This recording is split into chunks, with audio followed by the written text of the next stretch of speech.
Apesar do convite, uma honra estar te entrevistando. Vamos falar um Pô, pouco que sobre isso, cara.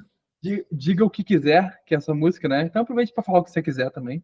Nesse caso, antes de falar sobre a música, eu sempre começo perguntando um pouco da história, né? Para o pessoal que está assistindo conhecer um pouco sua história como músico. Como é que a música entrou na sua vida, cara? Poxa vida, cara, antes de mais nada, obrigado pela oportunidade de estar conversando sobre isso. É sempre bom falar a respeito daquilo que, né, que está sendo produzido e sendo lançado. E a música, cara, poxa vida, a música entrou na minha vida. Eu era muito novo, muito pequeno, e eu venho de uma cultura que, de certa forma, ela é muito conservadora. E quando eu era mais novo, os meus pais, mais a minha mãe, na verdade, achava importante a gente saber tocar um instrumento. Sim. Não ser músico, mas saber tocar alguma coisa, saber se virar tocando alguma coisa. Então eu comecei a tocar piano aos 6 anos, né? E eu odiava tocar piano, cara. Eu odiava, eu achava que era a coisa mais ridícula alguém querer sentar e tocar. Eu não conhecia música, assim, né? Foi por obrigação de família? No caso, você escolheu o piano em si? Então, eu tinha que tocar piano, né? E eu Entendi. odiava por causa disso. E aí eu comecei a pesquisar algumas coisas. Na época, lá em casa, ainda existiam discos de vinis, né? De vinil, e era uma coleção, assim, nos cabeludos. E aí tinha lá Beatles, tinha aqueles caras ali, né? A invasão britânica, algumas coisas, assim. E eu não Sim. sabia bem, eu era muito novo, né? Eu não sabia bem o que era aquilo. Uhum. Então eu odiava piano e eu escutava vira e mexe alguma coisa que não tinha nada a ver com piano ali, né? Sim. E então eu me lembro que um pouco mais velho, já com uns 8 anos, eu peguei um violão emprestado de um vizinho, já tendo um conhecimento meio básico de música com piano, eu comecei a arranhar um violão. E ali eu descobri esse puta merda, né, cara? Vou querer ser músico, né, cara? Esse é o meu negócio, é isso aqui, né? E ali que a coisa começou para mim. Então, com uns 8 anos, mais ou menos, minha mãe sempre ouviu muita música clássica, o meu pai já é mais uma pessoa mais aberta a outros sons, assim, mas não tão erudito, né? Mais jazzista, assim, voltado para música negra, mas também não tem aquela preferência. Ele não tem aquela preferência, assim. Por exemplo, presente de aniversário é difícil de dar, porque musicalmente eu não sei o que oferecer ali. Cara, é difícil pra caraca. Você não sabe o que a pessoa já tem, você não sabe o que a pessoa gosta. Pô, agora imagina, meu pai tá com 82 anos, eu sei que ele curte hoje em dia, né, algumas coisas de jazz, assim, eu já saquei que aquilo lá, né, quem do jazz ele curte Sim. algumas coisas de rock. Minha mãe é totalmente voltada para música erudita, mas foi a partir daí que eu comecei a desenvolver o meu interesse e o meu gosto pela música, né? Então, foi Sim. de algo que era meio ruim, traumático, talvez, para algo que é fundamental. Pô, imagina, tu é obrigado a fazer o negócio, né, cara? Então, Verdade. Mas hoje você gosta de piano, você continua assistindo o instrumento. cara, hoje em dia eu adoro piano. Eu componho muito com piano, né? Faço muita coisa, porque as harmonias estão ali, né? Tu está vendo tudo ali, né? Sim, verdade. Mas depois de escutar e assistir algum vídeo, alguma coisa do Chuck Berry e dos Beatles depois, né? O Chuck Berry me fez entrar para guitarra e os Beatles me fizeram querer compor e ter uma banda de rock e seguir Só adiante, lembra. assim. Então, para mim, esse é a minha raiz ali. Sim. E a sua primeira experiência profissional? Quando você subiu no palco a primeira vez, como é que foi isso? Profissional, cara. Bom, quando eu era mais novo, eu tocava na noite, eu sou de Porto Alegre, né? Lá, Aham. então, teve uma época no Rio Grande do Sul que existiam muitos bares com música ao vivo, com banda, assim, não era só violão e música ambiente, não, era show, né? As pessoas iam porque tinha um show. E hoje em dia é mais raro isso lá.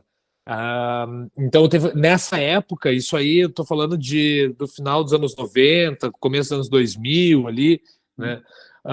Eu tinha uma banda, e essa banda eu tocava em muitos lugares, ganhava cachê, eu tocava cover, assim, desses clássicos, né? Beatles, Sim. Stones, Chuck Berry, Elvis, essa turma aí. Primeiro escalão do rock and roll, né? E Verdade. aí eu ganhava cachê e tal, e eram bares profissionais, mas eu não era profissional. Eu não Aham. levava aquilo ali a sério como deveria, era mais uma Sim. diversão, né? Pô, eu tava ali. né? Eu vou ali Saindo da... curtir e vou ganhar um cachê, é isso, né? Vou me divertir, aquela coisa toda. Uhum. Mas então eu entrei para uma banda, e aí já é do começo dos anos, bem no começo dos anos 2000, ali 2000 sei lá, 3, 4, eu entrei para uma banda que já existia, começou a existir no cenário underground, chamado Os Efervescentes. E Sim. essa banda aí tinha, nesse cenário underground, tinha os amigos da galera que fundou a banda, que são meus amigos até hoje também, Uhum. que iam nos shows e os bares que eram mais aqueles redutos aonde as pessoas se concentravam para fazer de tudo, né, cara? Sim. Era Inclusive o para underground ouvir rock and mesmo. roll, o underground, né? Sim. Que as pessoas, os bons moços não frequentavam, né, cara? Só tinha É. gente do mal ali, Sim, sim. no bom sentido. Mas tipo, onde as experiências eram mais profundas, digamos assim. Uhum. E então, aí eu entrei para essa banda aí, e com essa banda eu consegui gravar disco, aí eu consegui circular pelo interior do Rio Grande do Sul, eu consegui colocar músicas autorais no repertório para tocar para mais pessoas. Então, ali foi a minha primeira experiência profissional, né? Legal. Foi com essa banda aí. Uhum. Você falou muito de inspirações internacionais, né? Como o Elvis, né? Você foi muito internacional. Mas o Sim. rock, até porque o rock tem origem nos Estados Unidos, mas aqui no Brasil você também tem muitos artistas recentes. Tem. Pô, não, eu falo dessa raiz aí, mas é engraçado isso, porque no Brasil, quando eu comecei a ouvir rock and roll, já tinha passado pelo Chuck Berry. É que fica muito marcado isso, né? O Uhum. primeiro que eu escutei foi o Chuck Berry, foi o Elvis e foram os Beatles. E E isso eram é os assim. pioneiros, né? Lá em cima que estavam.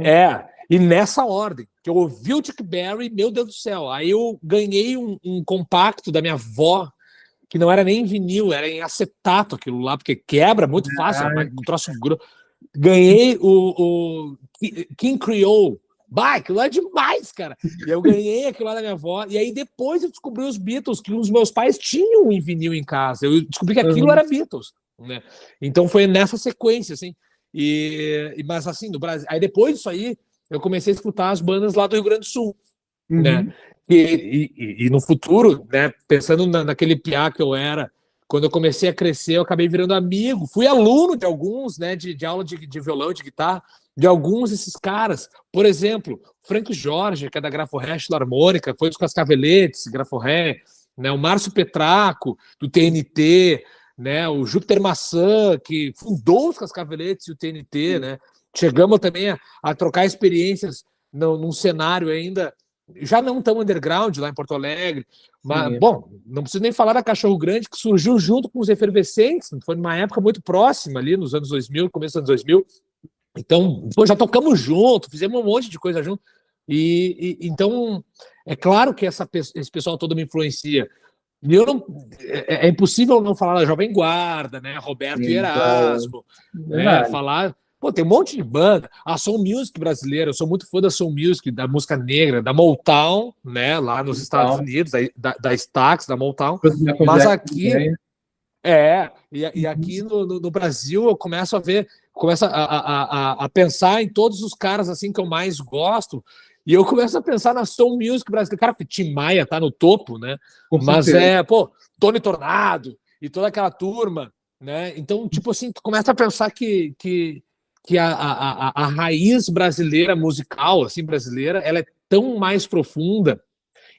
E eu, que sou fã do movimento mod dos anos 60, da invasão britânica, aquela coisa, Uhum. eu demorei para beber da fonte ali, né? Eu Sim. demorei para perceber isso aí, né? É. Então, e eu reconheço isso, eu conheço muito menos do que eu deveria Uhum.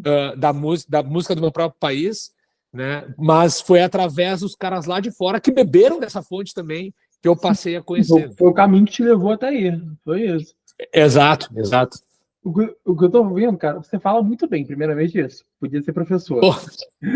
Agora, outra coisa que eu pensei, cara, tem muita geração hoje, né, que não sabe de quem que a gente está falando aqui agora, né? Não Sim, conhece os artistas, né? Como é sim. que você compara, tipo, o que a música que se produz hoje com o que era antigamente, nos 80, 90?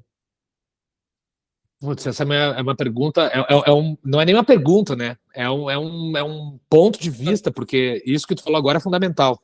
É, porque eu sou Uh, de 98, eu ainda pego um pouco porque meus irmãos ouviam, minha mãe, então eu gostei sim. muito, mudei muito mesmo, mas a pessoa Tu que tem gosta de 15 Oasis, né? anos, adoro. A pessoa que tem 15... Eu chorei no filme do Elvis, cara. Pô, E é emocionante. E é emocionante. Mas uma pessoa que tem 15 anos hoje não conhece essa galera. Como é que você compara isso? A gente tem algumas ferramentas hoje que são facilitadoras de um trabalho artístico para quem sabe